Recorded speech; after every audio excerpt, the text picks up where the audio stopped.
আর 1 মাস পরেই কুরবানি ঈদ। এইবারও এলাকার সবচেয়ে বড় গরুটা আমার বাপেই কিনবো। চান রাইতের দিন সবাই মিলে বাজি ফুটামো, ঝাড়বাতি লাগামো, খুব মজা করবো। পরের দিন সকালে সবাই মিলে এক লগে নামাজ পড়বো। নামাজটা পড়েই সবার আগে গরু ফালামো, সবার আগে গরু বানানো শেষও করবো। অনেক মজা হইবো। বন্ধু, তোর আব্বা তো মারা গেছে। বাবা, তোর বাবা তার বাড়িতে নাই। তোর একটা ভাই আছে, তোর একটা ছোট বোন আছে।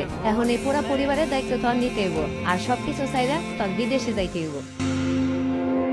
झूठ की जमीन पर फरेब के ये सारे घर इनमें रहने वाले तुमको सफेद दिल पत्थर হ্যাঁ মা, আমি ঠিক মতো আইসা পৌঁছেছি।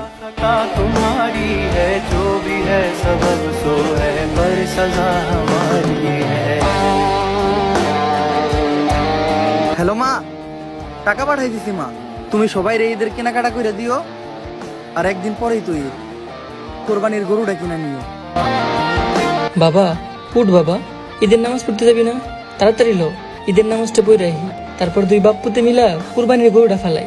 হ বাহ, চলো তাড়াতাড়ি ঈদের নামাজটা পড়ে আহি, তারপরে দুইজনে মিলে একসাথে কুরবানির গরুটা ফালামু। কিরে, কি উল্টা পাল্টা করতেছস? কি এর কুরবানি গরু ফালাবি? আরে বেটা, আমরা প্রবাসে আছি, তাড়াতাড়ি ওঠ, কাম শুরু করতে হইব। जिसको जो भी मिलता है दे सबक नहीं मिलता। আমাদের নিজের কোনো খুশি নাই, পরিবার হাসলেই আমরা হাসি। আমাদের নিজের কোনো জীবন নাই, পরিবার বাঁচলে আমরা বাঁচি। জি জনাব, আমরা প্রবাসী।